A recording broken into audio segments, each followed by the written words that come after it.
Waalaikumsalam warahmatullahi wabarakatuh.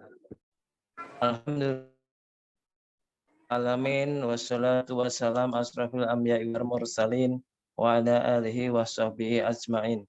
Asyhadu an la ilaha illallah wa asyhadu anna Muhammadan abduhu wa rasuluh. Rabbi shrah li sadri wa yassir li amri wahlul 'uqdatam min lisani yafqahu qawli. Alhamdulillah, terima kasih Ustaz Jati.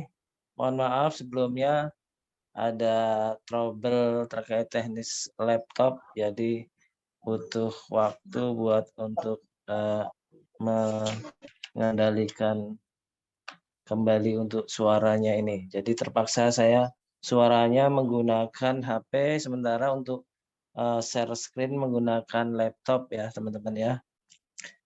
Baik, malam ini kita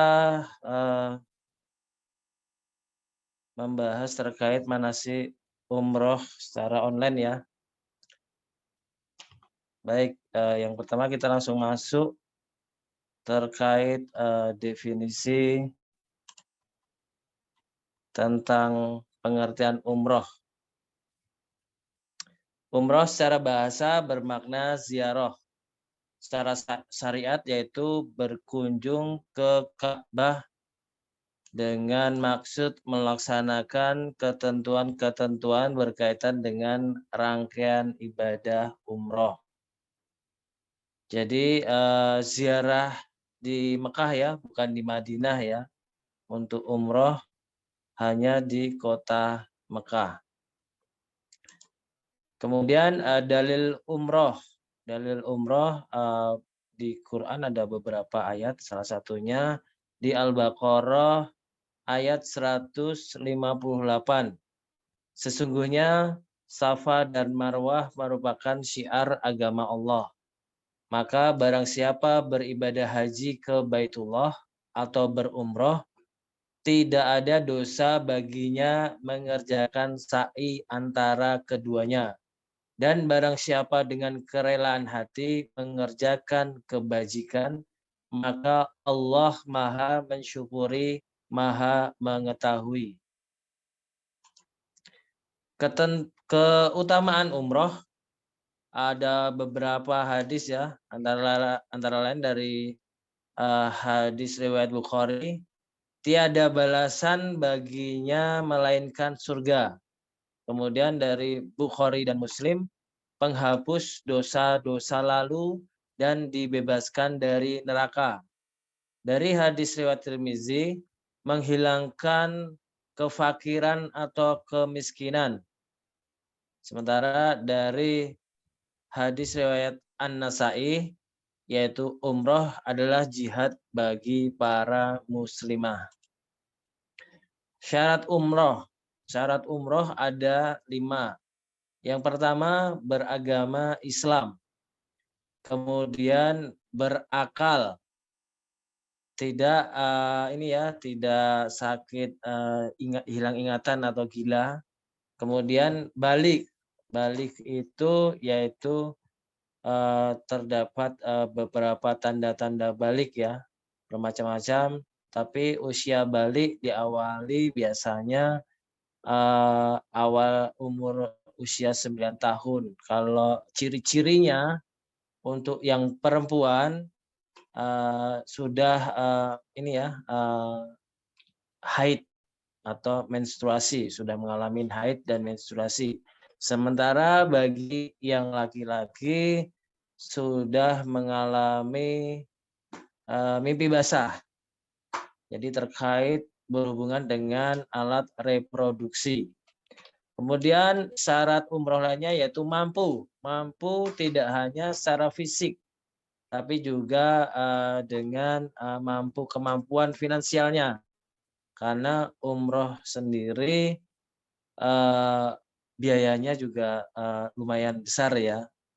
Kemudian merdeka. Nah, kalau zaman dulu ada istilah perbudakan. Jadi kalau budak itu kalau akan melaksanakan umroh harus merdeka terlebih dahulu. Untuk sekarang sudah bukan zamannya lagi perbudakan. Jadi insya Allah semua merdeka ya.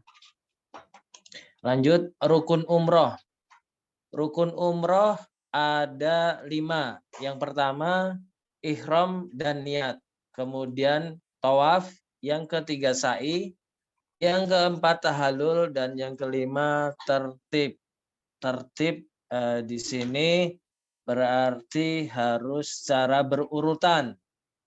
Apabila tidak ada salah satu dilaksanakan, berarti tidak sah untuk umrohnya. Lanjut, wajib umroh. Yang pertama, berihram dari mikot. Yang kedua, mematuhi ketentuan dan larangan selama berihram. Baik, lanjut, mikot. Mikot, apakah mikot itu? Mikot itu terkait tempat ataupun waktu dalam mengambil niat ihram. Untuk mikot ada 2, yaitu mikot makani, yaitu berkaitan terkait tempat. Yang kedua, mikot zamani, yaitu berkaitan dengan waktu. Karena kalau mikot zamani itu biasanya masuk pada saat pelaksanaan ibadah haji.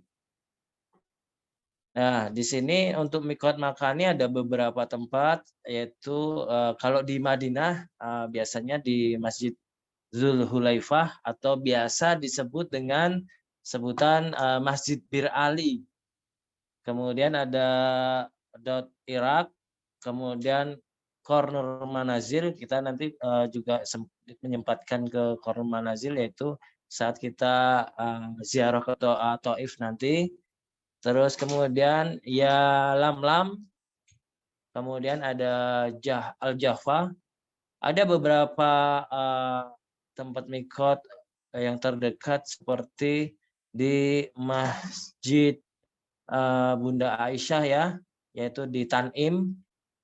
Kemudian ada di Hudaybiyah juga. Terus kemudian di Bandara Jeddah. Nah, dari umroh khusus SBA ini, kami dari SBA menyepakati bahwa untuk terkait mikot umroh pertama, kami sepakati akan dilaksanakan di Bandara Jeddah. Jadi setelah landing di Jeddah nanti, sebelum kita imigrasi, kita sempatkan berganti ihram terlebih dahulu. Bagi yang jamaah perempuan atau wanita boleh berganti pakaian, boleh juga nanti berganti pakaiannya saat di hotel nanti. Apabila pakaiannya tidak terkena najis selama dalam perjalanan, bebas mau ganti di Bandara Jeddah atau di hotel saat masuk di Mekah nanti. Tentunya pasti kita berganti pakaian ihram. Jadi sebelum proses imigrasi kita sudah berganti ihram. Hanya saja setelah itu kita masuk ke dalam bis, kita untuk melakukan niat umroh. Hanya saja kita tidak melaksanakan sholat sunnah ihram ya, atau sholat sunnah setelah melaksanakan ihram. Baik, mikot kedua atau mikot umroh kedua nanti akan dilaksanakan di Jirona setelah kita melakukan city tour kota Mekah, setelah keliling kita dari Padang Arafah, Jabal Nur, Jabal Sur, kemudian di Mina atau di Jamarot nanti. Setelah itu kita menuju Masjid Jirona untuk melaksanakan mikot umroh kedua. Terus untuk mikot umroh ketiga ini akan dilaksanakan di Kornul Manazil, yaitu setelah kita melaksanakan city tour ke kota Taif. Lanjut, larangan selama berihram. Larangan berihram terbagi ada 3 bagian ya. Bagian pertama bagi pria. Bagi pria dilarang memakai pakaian yang sudah berjahit ya. Artinya setelah melaksanakan ihram, dilarang menggunakan atau memakai pakaian yang berjahit. Antara lain seperti misalnya mohon maaf celana dalam atau kaos singlet atau jaket itu kadang tidak terasa setelah kita berihram ada aja kita terkadang ini ya teledor masih menggunakan pakaian-pakaian yang berjahit. Kemudian yang dilarang kedua yaitu memakai sepatu yang menutupi mata kaki. Jadi saran besok kita berangkat dari Jakarta sebaiknya menggunakan sendal jepit karena lebih aman sendal jepit. Karena kita langsung akan melaksanakan ihram setiba di Bandara Jeddah nanti. Kemudian yang ketiga larangan menutup kepala, baik menggunakan peci ataukah surban ataukah topi ataukah karena kita setelah naik pesawat kadang ada biar gak kedinginan di pesawat menggunakan ini ya penutup berbentuk sebo itu ya. Nah, itu kadang kelewatan setelah kita ambil ihram, nanti nggak taunya masih menggunakan sebo saat di dalam bis nanti. Jadi nanti mohon izin kami sering wanti-wanti ya, sering mengingatkan pada Bapak Ibu semua terkait larangan ihram ini. Kemudian yang kedua larangan bagi wanita.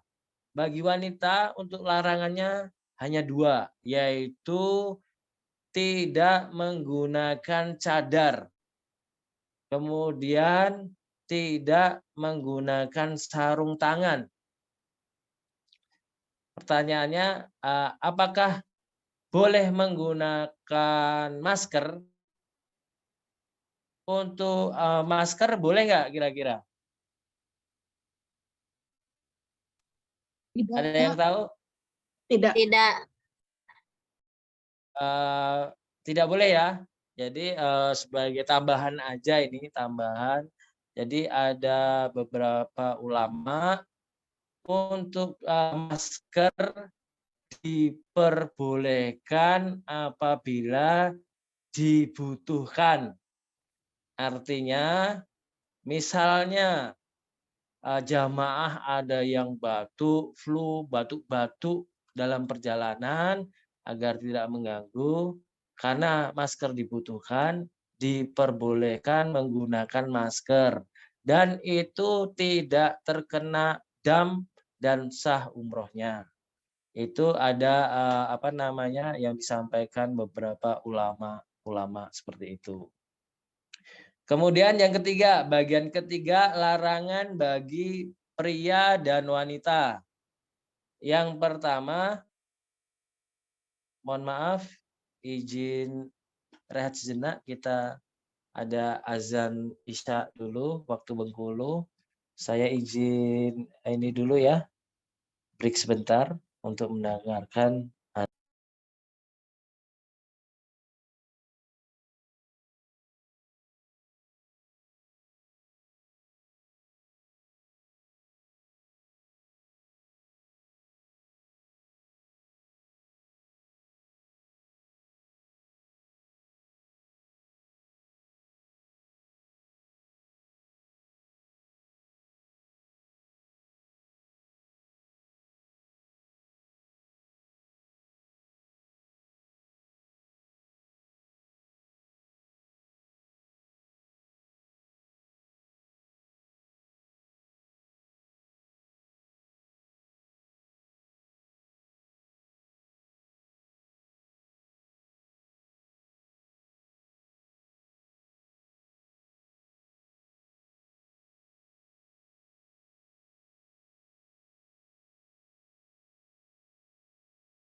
Baik, mohon maaf,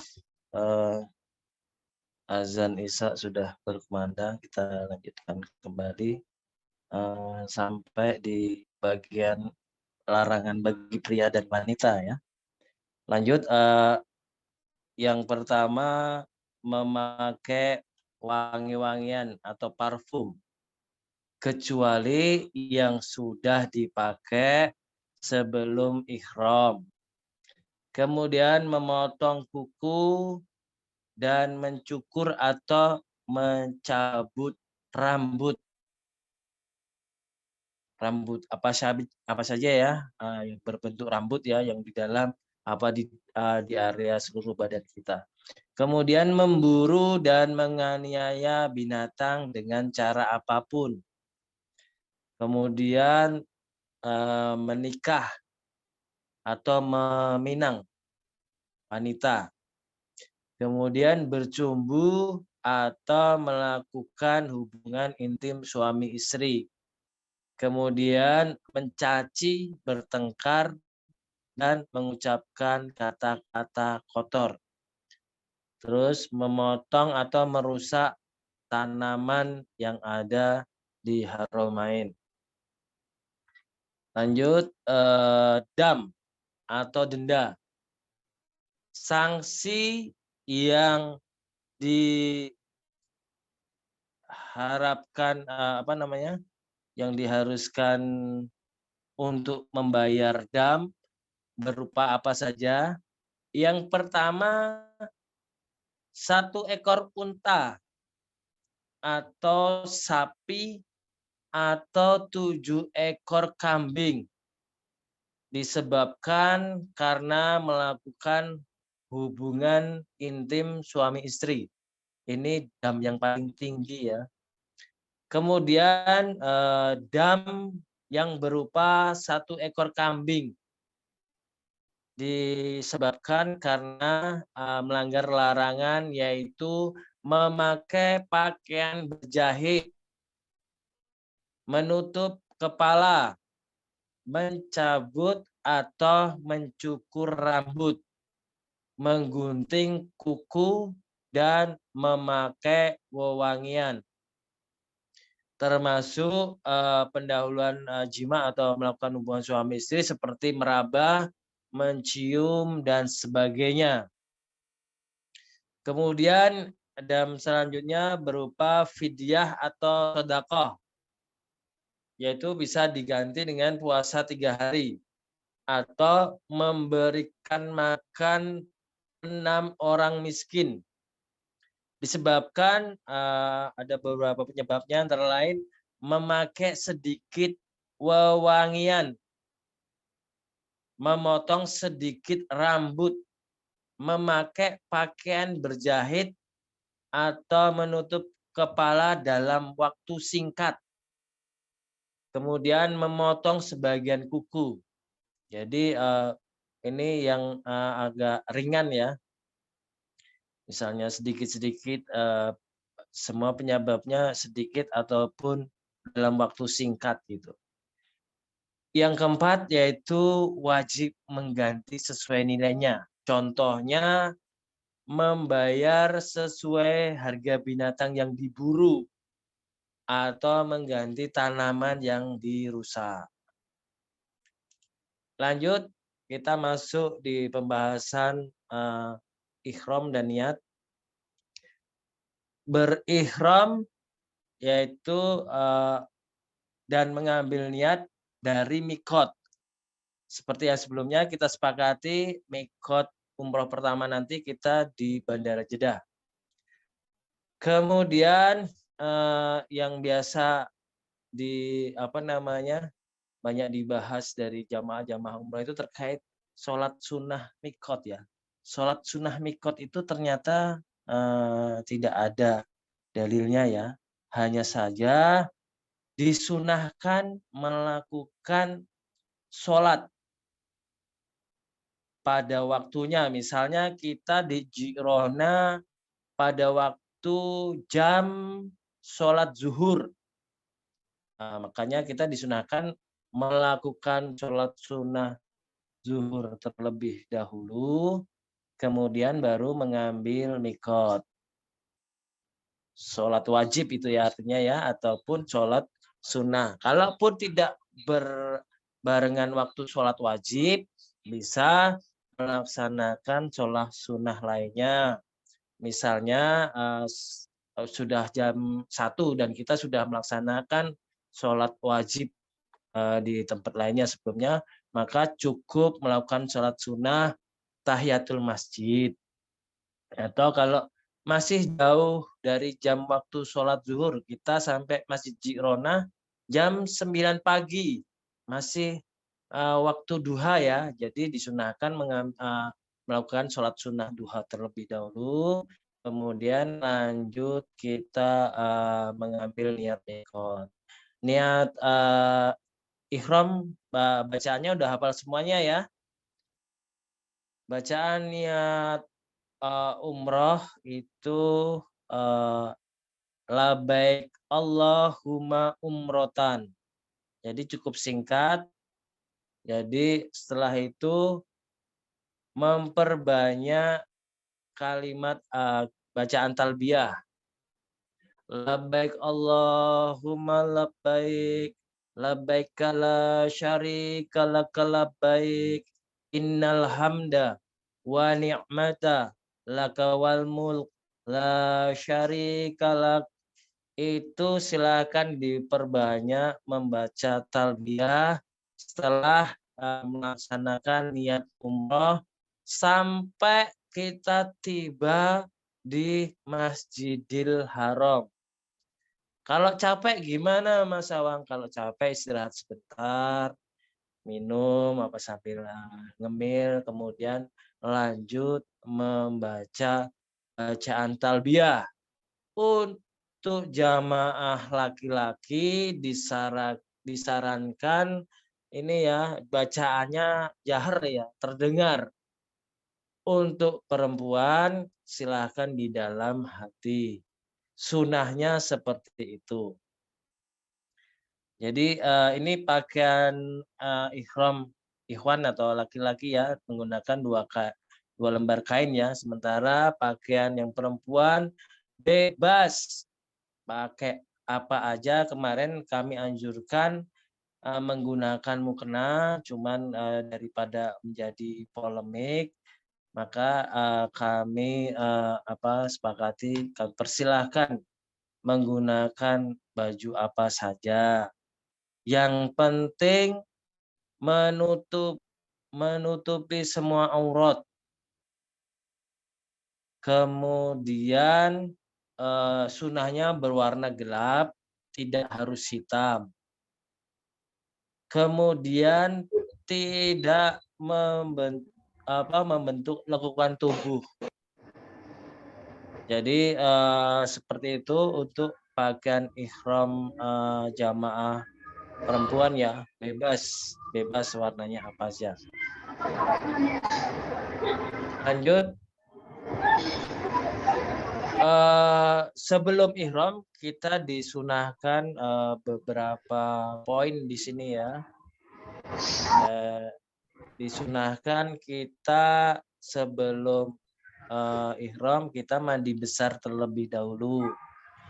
Nah, terkait keberangkatan kita dari Jakarta nanti, kemudian pesawat kita landing Jeddah, pelaksanaan mandi besarnya dilaksanakan atau dilakukan di Hotel Jakarta atau dilaksanakan dari rumah sebelum berangkat ke Jakarta.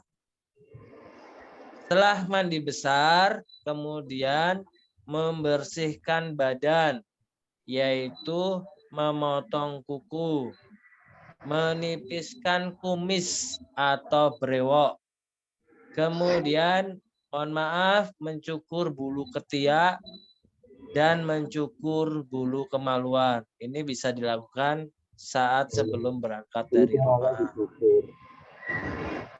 Kemudian memakai wewangian.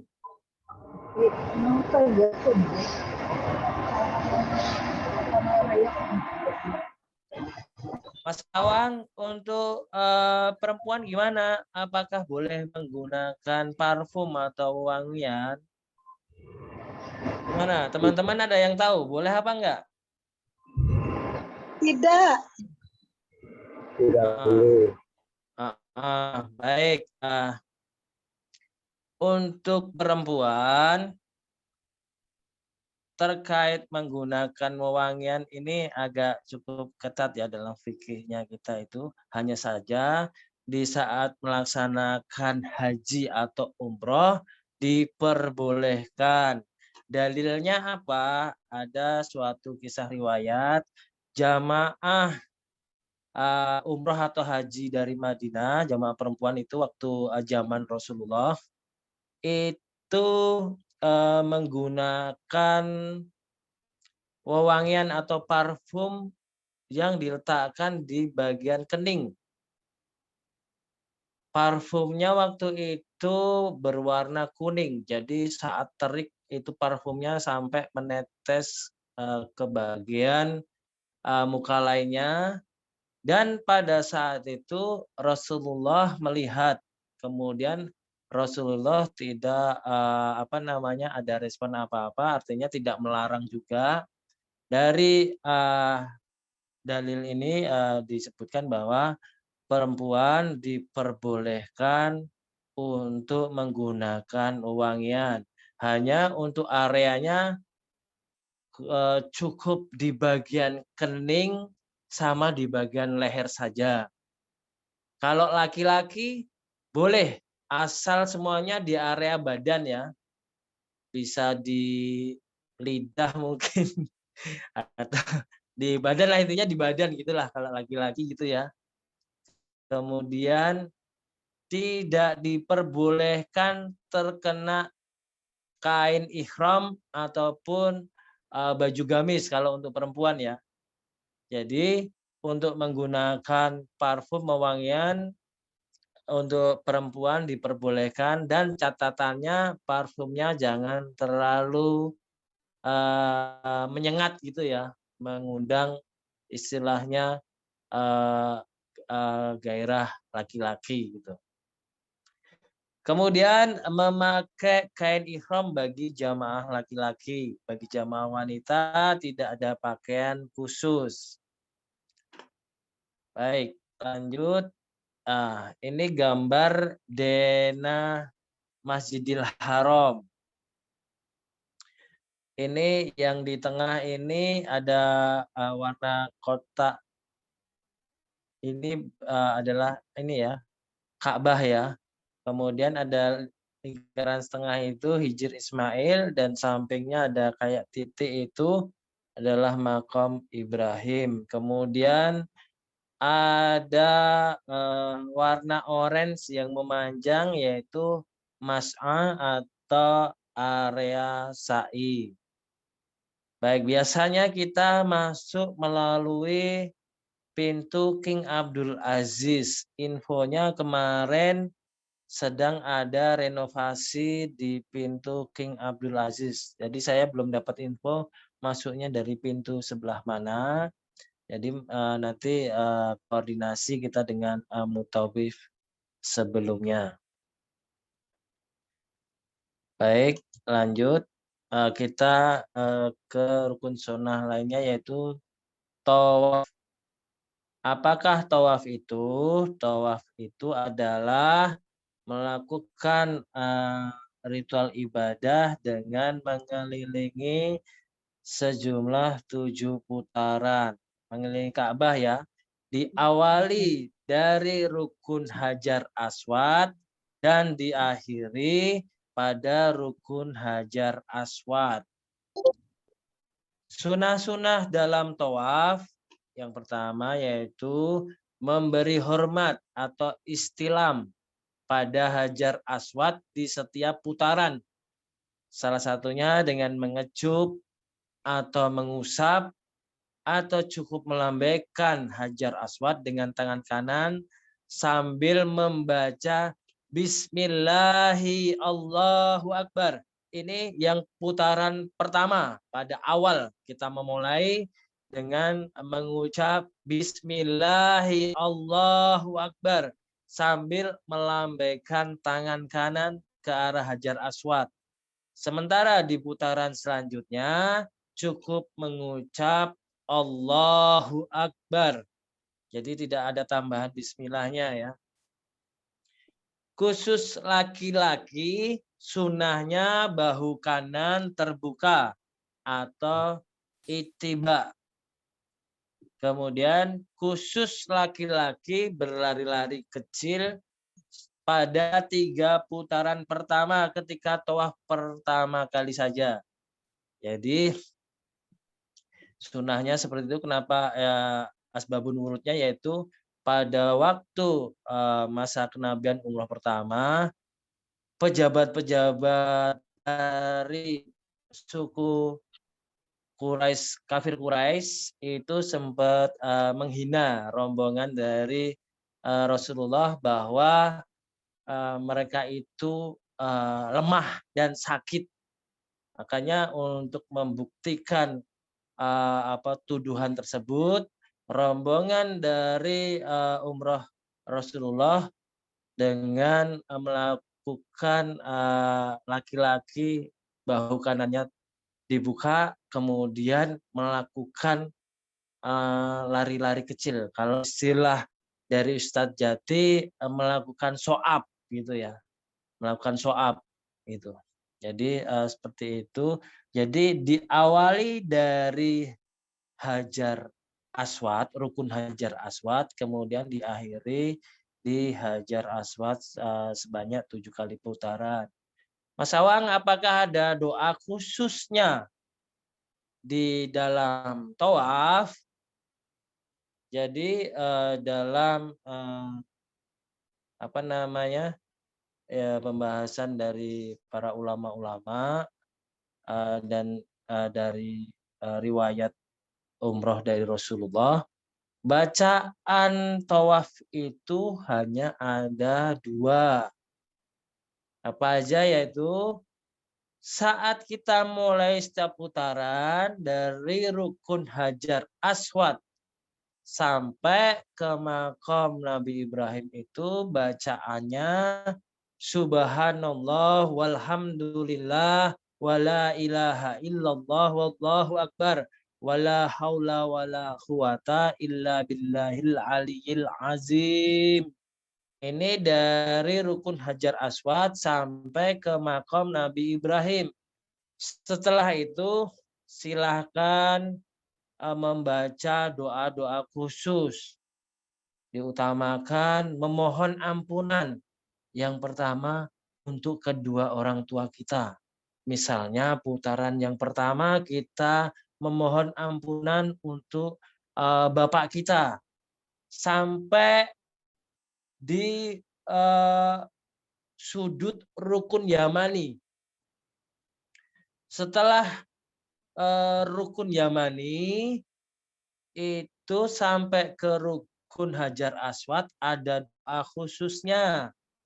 Apa itu doa khususnya?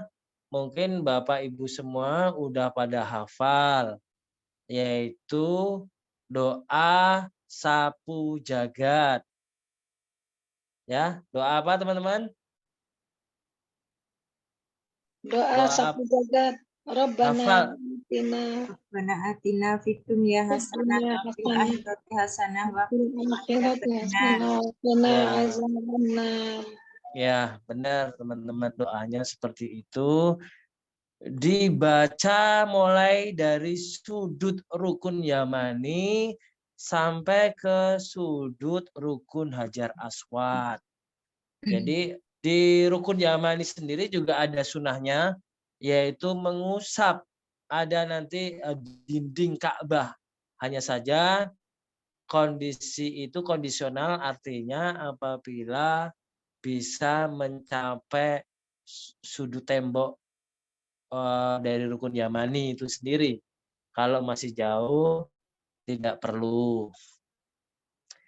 Kemudian jadi hanya itu ya doa dari tawaf, yaitu cuma ada 2. yaitu subhanallah walhamdulillah wala ilaha illallah wallahu akbar wala haula wala quwata illa billahil aliyil azim, sama doa Rabbana atina fid dunya hasanah wa fil akhirati hasanah wa qina azabannar. Selebihnya gimana kalau baca lainnya? Membaca Quran diperbolehkan mulai dari makom Ibrahim sampai ke rukun Yamani, atau bisa dengan istighfar, atau bisa dengan doa ya. Kalau saya sendiri lebih suka dengan melakukan doa mulai dari makom Nabi Ibrahim sampai ke rukun Yamani. Kemudian setelah selesai melaksanakan tawaf 7 putaran, kemudian mundur di belakang makam Nabi Ibrahim. Jadi jangan sampai kita berhenti masih di area lintasan tawafnya ya. Nanti kita bisa dilarang atau diusir sama askar dari Masjidil Haram. Jadi kita nanti ada tandanya sendiri, nanti kita akan dipandu juga oleh mutawifnya di mana tempatnya untuk melaksanakan sholat tawaf atau sholat sunnah ba'da tawaf.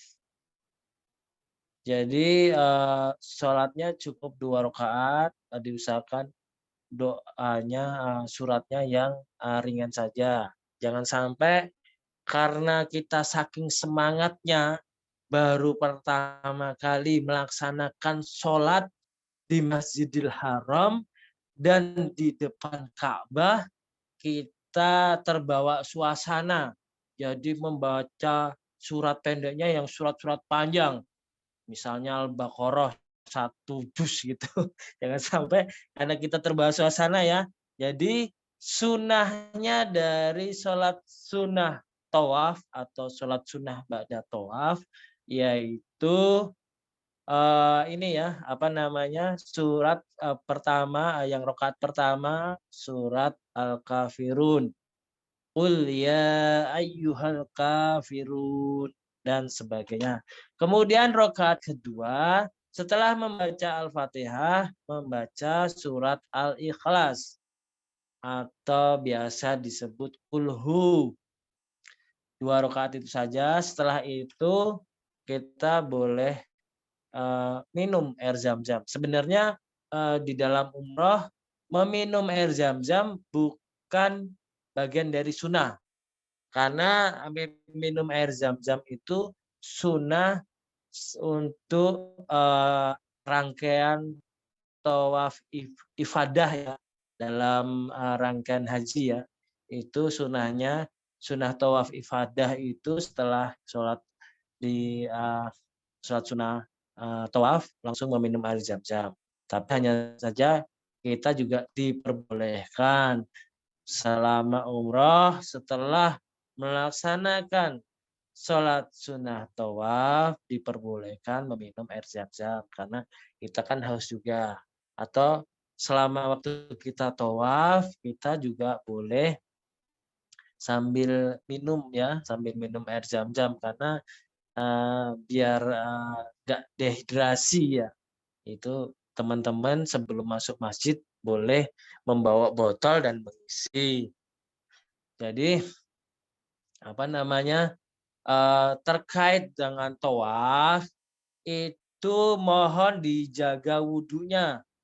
Jadi tidak boleh, mohon maaf, yang membatalkan wudhu. Misalnya yang sering melakukan serangan-serangan mendadak itu, brut itu batal itu dan harus mengambil wudhu kembali. Jadi nggak boleh kondisi ini ya di luar wudhu ya. Jadi harus tetap terjaga wudhunya. Mas Awang gimana kalau ini kentut itu atau kebelet apa gitu?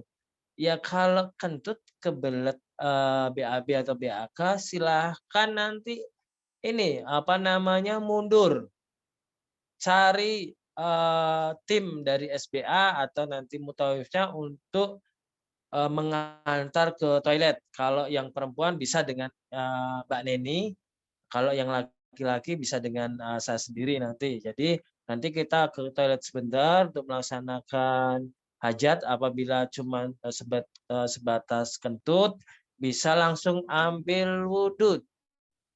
Bisa mengambil air wudhu terlebih dahulu, kemudian melanjutkan putaran tawaf yang tertinggal. Jadi jangan sampai tidak melengkapi 7 putaran. Jadi kalau tidak melengkapi 7 putaran, itu nanti tidak sah tawafnya. Jadi mohon untuk teman-teman dijaga wudhunya.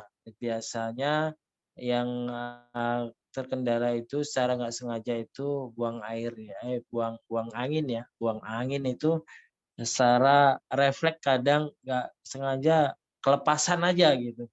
Jadi mohon diperhatikan untuk itu. Setelah melaksanakan sholat sunnah tawaf, langsung lanjut ke mas'a, yaitu area sa'i. Syarat sah sa'i yang pertama didahului dengan tawaf. Yang kedua, menyempurnakan sampai 7 putaran antara Bukit Safa dan Bukit Marwah. Yang ketiga, tertib. Yang keempat, hanya dilaksanakan di area sa'i antara Bukit Safa dan Bukit Marwah. Jadi, mohon maaf, lanjut ke yang sebelumnya tadi, yaitu setelah putaran tawaf selesai, mundur ke belakang makam Nabi Ibrahim, posisi ihram ditutup kembali bahunya, karena kita akan melaksanakan sholat sunat tawaf ya. Bagi yang laki-laki, bahu kanannya yang terbuka tadi ditutup kembali untuk melaksanakan sholat sunat tawaf dan untuk melaksanakan sa'i. Jadi dalam sa'i sendiri diperbolehkan tanpa wudhu. Artinya apa? Apabila wudhunya batal, masih diperbolehkan melanjutkan rangkaian dari ibadah sa'i. Boleh makan dan minum juga. Boleh istirahat dulu. Boleh pakai kursi roda. Dan untuk perempuan apabila sedang haid masih diperbolehkan. Jadi nanti untuk bacaan-bacaannya mohon dihafalkan terkait doa sa'i. Jadi mulai dari niat sa'i, yaitu saat hendak mendaki bukit Safa itu membaca niat Bismillahirrahmanirrahim. Abda'u bima bada'allahi bima wa rusuluhu. Inna sofa wal marwata min sya'airillah. Faman hajal baita aybi tamara fala junaha alaihi ayat tawawafa bihimma wa man tatawa'a khairan fa innallaha syakirun alim. Kemudian setelah sampai di Bukit Safa, langsung menghadap ke Ka'bah sambil membaca takbir terlebih dahulu, 3 kali takbir. Allahu Akbar, Allahu Akbar, Allahu Akbar walillahil hamd. Allahu Akbar, alama hadana walhamdulillah, alama aulana. La ilaha illallahu wahdahu la syarikalah. Lahul mulku wa lahul hamdu yuhyi wa yumitu biyadihi wa huwa ala kulli syai'in qadir. La ilaha illallah wahdahu la syarikalah. Anjaza wahdah wa nassara abdah wa hazzamal ahza wahdah. La ilaha illallah wala na'budu illa iyyahu mukhlisina lahuddina walau karihal kafirun. Kemudian kita melaksanakan putaran yang pertama saat melintasi lampu hijau. Dalam waktu kita melintasi antara Safa ke Marwah itu diperkenankan untuk membaca doa. Doanya apa aja? Doa pribadi masing-masing, yaitu masih berkaitan dengan memohon ampun. Ampunan siapa? Ampunan kedua orang tua kita, ampunan kita, ampunan anak-anak kita, dan ampunan saudara-saudara kita. Kemudian saat melintasi ini ya, ada lampu hijau nanti. Ada lampu hijau itu ada doanya itu. Apa itu doanya? Rabbikfir warham wa'fu watakaram watajawaz amma ta'lam innaka ta'lamu ma la na'lamu innaka antallahu azul akram. Kemudian kalau bagi yang laki-laki disunahkan sambil berlari-lari kecil di area lampu hijau nanti. Kemudian sampai Marwah berdoa seperti pada saat di Bukit Safa tadi. Jadi diulang sampai 7 kali putaran. Diawali di Bukit Safa, diakhiri di Bukit Marwah. Jadi 7 kali putaran. Setelah itu melaksanakan tahallul. Tahallul berarti mencukur atau menggunting rambut kepala sebagai tanda telah bebas dari larangan ihram. Untuk laki-laki lebih utama dicukur habis. Dan untuk wanita cukup 1 ruas jari. Sebaiknya dilakukan di Marwah oleh jamaah yang sudah bertahallul atau bisa secara pribadi. Jadi karena kita nanti akan melaksanakan umroh 3 kali, harapannya untuk yang laki-laki itu jangan langsung dicukur habis. Karena kita akan melaksanakan 3 kali umroh. Itu ya.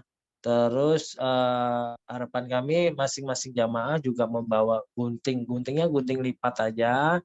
Kalau umroh yang pertama nanti tidak dianjurkan menaruh gunting di tas kabin. Karena pasti akan terkena sita dari pihak security bandara nanti. Jadi untuk gunting posisinya diletakkan di koper bagasi ya.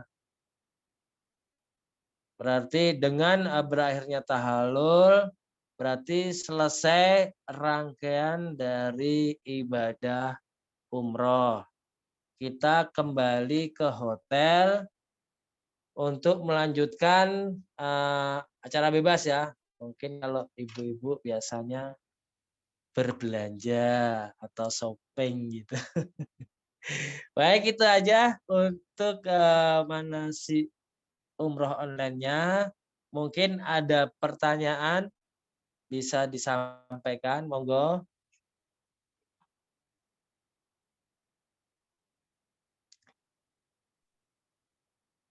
Baik, silakan yang berkenan bertanya, kami persilakan untuk bertanya.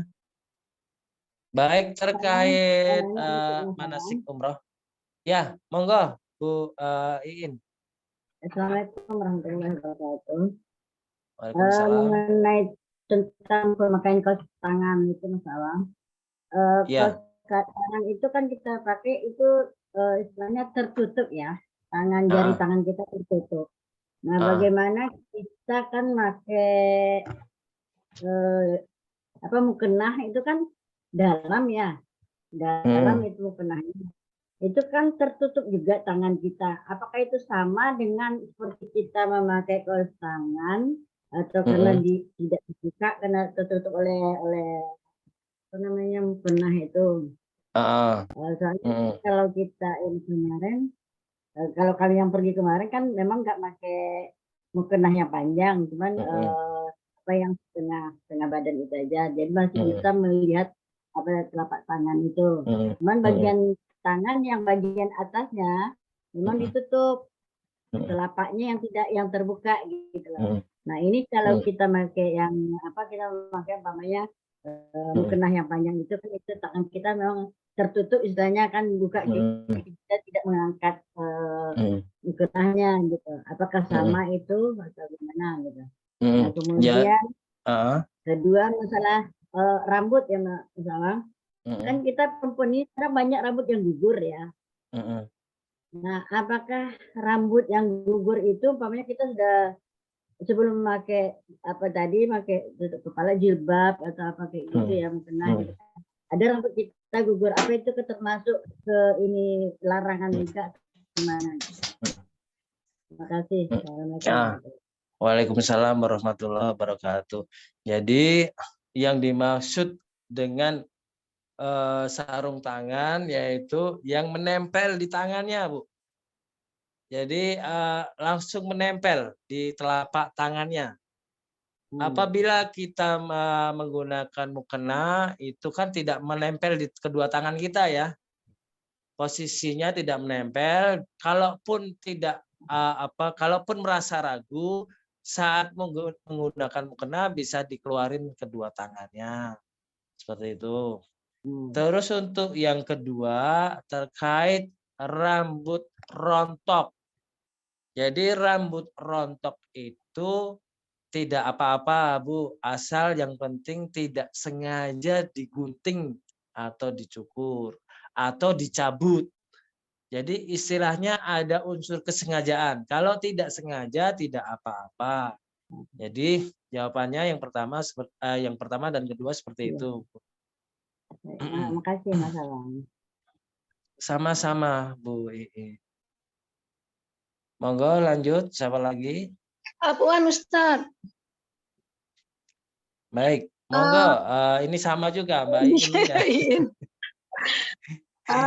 Begini Ustadz, waktu kita ketika sampai di dekat Hajar Aswad itu kan kita membaikan tangan sambil mengucapkan Allahu Akbar. Nah itu posisi badan menghadap atau sambil mereng aja tapi mukanya dihadapkan, gimana tuh Ustadz? Ya, itu istilahnya ini aja sih, sebenarnya miring juga nggak apa-apa. Jadi kita sebenarnya ini terkait adab aja ya Mbak Iin ya. Ibaratnya kita menghormati kan di sini kan kita menghormatin Hajar Aswad ya. Jadi gimana sih adabnya orang kalau kita melintasin orang, kita menyapa, menegur itu adabnya badannya seperti apa? Seperti itu. Oh iya iya. Berarti gitu. Otomatis kita agak menghadap, berarti badan kita pun ikut ya Ustadz ya. Ya, sebenarnya mukanya saja sudah cukup. Oh gitu. Mukanya melihat gitu kan sambil diarahkan ke sudut Hajar Aswad itu ya. Itu sambil mengangkat tangan sebelah kanan. Nah, terima kasih Ustadz. Assalamualaikum warahmatullahi wabarakatuh. Waalaikumsalam warahmatullahi wabarakatuh. Baik, lanjut. Terkait pertanyaan di luar materi dari manasik umroh, monggo silahkan kalau ada yang mau ditanyakan. Karena mungkin kemarin tadi malam itu ada ini ya, mungkin ada pertanyaan belum sempat disampaikan, monggo. Monggo Mbak Juli. Ya, Assalamualaikum Pak Awang. Waalaikumsalam warahmatullahi wabarakatuh. Itu pas saat tawaf itu ya. Ya. Kan ada doa-doanya tawaf pertama, putaran pertama doanya yang pertama ada, yang kedua ada gitu. Berarti itu bisa dibaca nggak apa-apa Pak Awang? Tidak dibaca tidak apa-apa karena dalam riwayat doanya dalam tawaf itu hanya dua, Mbak Yuli, yaitu Subhanallah walhamdulillah wala ilaha illallah wallahu akbar wala haula wala quwata illa billahil aliyil azim. Sama doa dari rukun Yamani ke Hajar Aswad, yaitu Rabbana atina fid dunya hasanah wa fil akhirati hasanah wa qina azabannar. Nah, doa dari maqam Ibrahim menuju rukun Yamani bisa berdoa, bisa berzikir, bisa sambil baca Quran. Jadi silahkan dipilih. Cuman kalau saya pribadi lebih senang untuk melakukan doa ya. Itu. Mungkin kalau buat bapak-bapak putaran pertama mendoakan istri yang pertama, kemudian putaran kedua menggunakan istri yang kedua. Bercanda ya. Baik, ada lagi Mbak Yuli? Udah kayaknya itu dulu. Itu dulu ya. Jadi nggak perlu hafal doa yang dalam buku itu ya. Ya, Doa dalam buku itu kan ada ya. Wah, itu panjang Mbak Yuli. panjang Kasihan banget. juga. Kasihan juga kalau apalagi yang mohon maaf kesulitan membaca Quran juga agak repot juga kan itu. Jadi cukup itu aja sih Mbak Yuli. Itu tanya dulu yang apa ya, doa pas dari Hajar Aswad ke makam Ibrahim itu subhanallah walhamdulillah wala ilaha Iya. itu apa perlu dihayati? Soalnya saya ngikut yang di YouTube itu ada yang harus dihayati subhanallah. Berarti kita itu mengagungkan Allah, kemudian alhamdulillah kita merasakan nikmatnya Allah yang selama ini kita dapatkan gitu. Terus la ilaha illallah gitu. Apakah harus dihayati semuanya? Sebenarnya kalau sama aja saat kita melaksanakan sholat ya Mbak ya. Semuanya kan perlu dihayati semua gerakan doa-doa dalam setiap gerakan sholat, sama juga dengan saat kita melaksanakan ibadah umroh ini nggak jauh beda juga dengan kita melaksanakan sholat. Jadi setiap doa perlu kita hayati ya, karena ini salah satu yang membawa kita pada kekhusyukan. Jadi silahkan dihayati, istilahnya benar-benar bukan sekedar mengucapkan lisannya saja gitu ya Mbak ya. Tapi perlu dihayati juga gitu. Itu Mbak Yuli. Ya, makasih Pak Awang. Oke. Ya, sama-sama Mbak Yuli. Monggo lanjut lainnya. Awang, nanya Mas Awang. Ya, Mbak Okta, monggo. Mas, saya nih kalau kita sa'i bisa nggak kita cuma baca doa yang bahasa kita aja? Saya ini orangnya payah bahasa Arabnya Mas, susah ngapalin doa-doa itu. Itu pertama. Kedua, saya juga sa'i. Saya ini ada ya mudah-mudahan sehat sih, maksudnya bugar, sehat benar-benar. Kaki saya ini karena badan saya ini agak besar, jadi di sekitar lutut saya itu bukan di lutut sih sebenarnya, tapi sekitar engsel itu baik di depan, kadang samping, kadang belakang. Itu kadang agak bermasalah yang sebelah kanan. Nah, terus kalau kaki, telapak kaki sebelah kiri saya itu juga kalau jalan lama itu sakit. Gimana ini Mas saya nanti? Kira-kira. Baik, yang pertama nanti insya Allah kita juga akan dibimbing dengan mutawif nanti. Jadi misalnya yang belum hafal gimana, jadi cukup mengikuti bacaan yang dibacakan oleh mutawif. Jadi nanti teman-teman mohon membawa headset ya, headset untuk di telinga itu, karena itu nanti sebagai alat bantu dengar saat kita komunikasi waktu pelaksanaan umroh maupun saat kajian dari SBA nanti. Jadi misalnya Mas Awang tadi dari Bapak, saya belum hafal ini ya, sebenarnya saran saya sebaiknya dihafal semampunya, karena sangat sayang ya kalau ini ibadah ini mahal banget ya. Ibadah ini mahal, jangan sampai hanya sekedar tidak ada makna buat kita sendiri atau tidak ada keindahan selama kita melaksanakan umrah nanti. Jadi buat sejarah, Ustadz Jati sampaikan, buat sejarah. Ini benar-benar umroh yang bersejarah buat kita semuanya.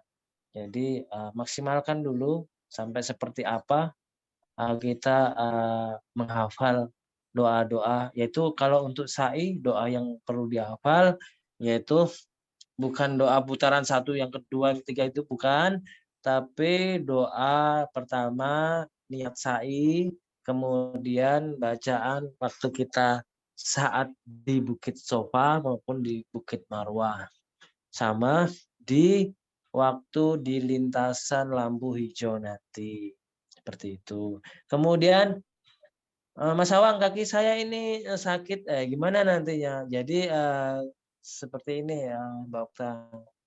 Kita selalu membangun ini ya, pola pikir yang baik, karena sesuai dengan salah satu ayat Quran, prasangka hamba akan membawa ketentuan dari Allah Subhanahu wa Ta'ala. Jadi pastikan kita sehat, pastikan kita kuat. Pada saat nanti kita setelah tawaf itu kita akan sholat sunat tawaf, kemudian kita minum zam-zam ya. Nah, jangan lupa itu air yang penuh berkah, air yang benar-benar mustajab. Jadi saat tawaf juga itu pastikan selipkan doa yang terbaik untuk kesehatan kita saat melaksanakan umroh. Jadi saran saya seperti itu. Insya Allah sesuai prasangka hambanya akan memberikan kita kekuatan. Banyak itu keajaiban selama di Baitullah, yang tadinya berangkat sakit, setelah umroh sehat kembali. Jadi mohon teman-teman semuanya mulai sekarang ditata hatinya, dijaga hatinya, apapun ketentuan Allah, apapun itu udah qadarullahnya diterima. Jangan sampai menjadi kita pesimis dalam melaksanakan ibadah umroh nanti. Tetap semangat, jangan pesimis. Ada kendala-kendala di sana nanti gitu. Intinya bismillah, lancar semuanya. Jadi kalaupun ada sakit nanti, pada waktu kita minum air zam-zam, doain untuk mendapatkan kesehatan yang paripurna, tidak ada sakit-sakitan. Itu ya, Mbak Okta ya. Ya, amin. Amin ya rabbal alamin. Semangat. Terima kasih, Mas. Siap. Sama-sama. Ya. Baik. Waalaikumsalam warahmatullahi wabarakatuh. Monggo yang mau bertanya, Bu Waiti mungkin ada pertanyaan dari Mbak Heni mungkin. Saya belum sempat buka ini ya, obrolan ya. Saya cek dulu di obrolan mungkin. Pak Awang, aku kan sama anakku ya. Nah, pas tawaf apakah dipisah laki-laki dan wanita? Kalau anggota keluarga apa boleh bareng? Jawabannya boleh, Mbak Heni. Apalagi yang bawa suami istri ya, pasti jangan lupa istrinya dipegang. Apakah tidak membatalkan wudu? Tidak membatalkan wudu, bergandengan tangan dengan bukan ininya ya, apa istilahnya, muhrimnya atau mahramnya itu. Istilahnya seperti itu, tidak apa-apa, tidak jadi masalah. Mbak Heni silahkan memegang Danis, tetap ini ya, aktif melihat rombongan, jangan sampai keluar dari rombongan juga nanti. Pastikan semuanya berjalan lancar. Jadi harus digandeng, apalagi suami istri kan. Nanti kalau nggak digandeng, suaminya pegang orang lain, nanti istrinya kepegang orang lain juga. Nah, kan jadinya aneh gitu kan. Jadi diperbolehkan dan tidak dipisah laki-laki maupun wanita. Begitu Mbak Heni. Baik, lanjut. Yang mau bertanya?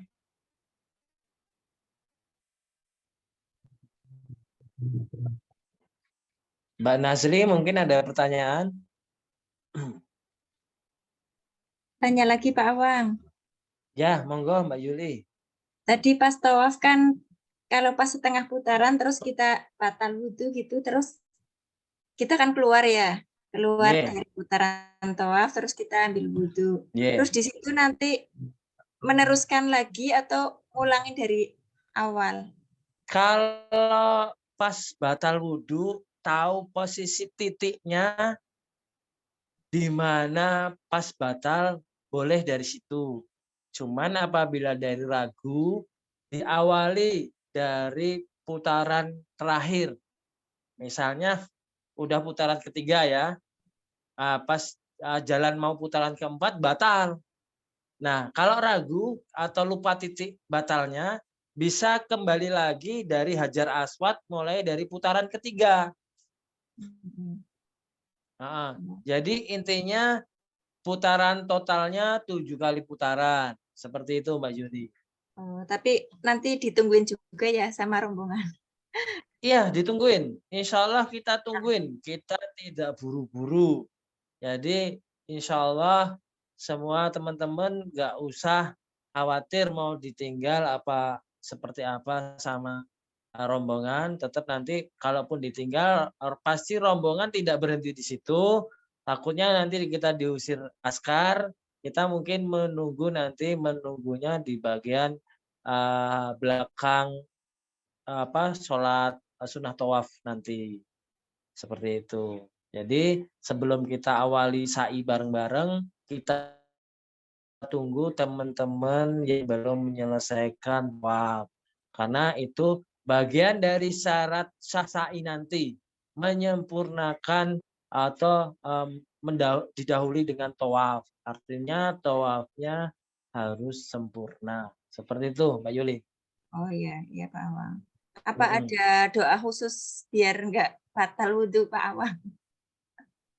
Ya, itu ini aja, dikurangi makan yang menyebabkan sering itu biasanya kayak telur-telur gitu ya.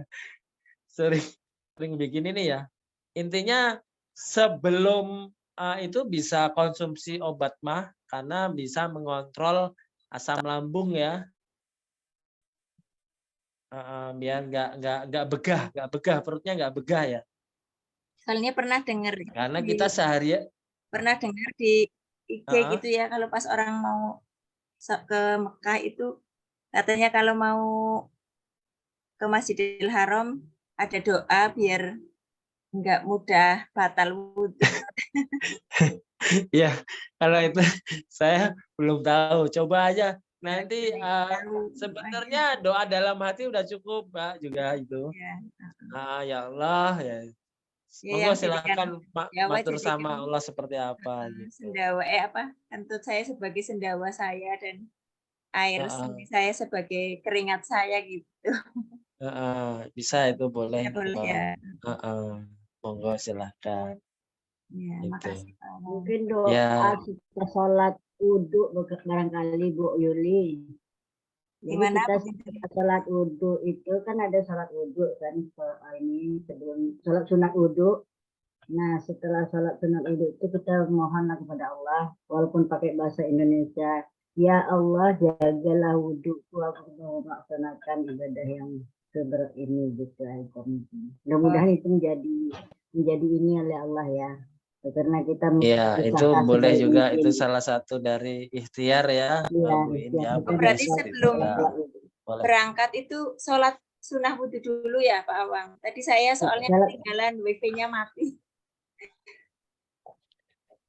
Ya itu sunnah aja.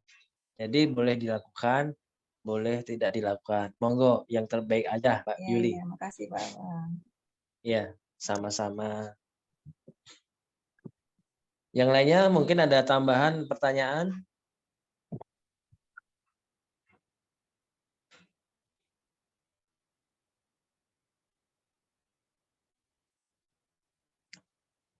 Pertanyaan yang sama, apakah ada doa agar tidak mudah buang angin atau batal wudhu? Tadi kalau menyimak dari Mbak Yuli katanya ada gitu. Tapi kalau saya sendiri belum pernah lihat gitu ya. Jadi silakan, intinya doa apa saja boleh disampaikan sama Allah yang terbaik. Mudah-mudahan proses ibadah umrohnya lancar gitu ya. Ada lagi pertanyaan, monggo. Dari Pak Kusnadi, Bandung. Monggo Pak, ada pertanyaan?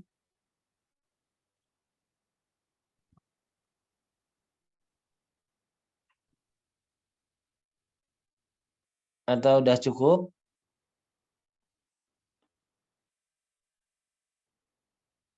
Gimana, apakah udah cukup? Baik, mungkin udah cukup ya, udah nggak ada pertanyaan. Kita akhiri dulu Zoom malam ini, karena mungkin ini weekend ya, ada kegiatan lainnya dari Bapak dan Ibu. Kita akhiri dulu Zoom malam ini.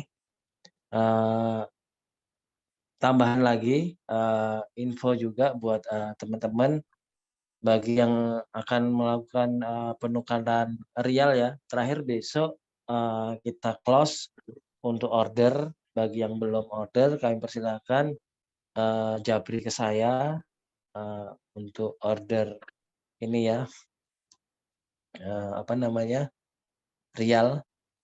Kalau pertanyaannya idealnya berapa? Idealnya itu ya batas kemampuan kita aja.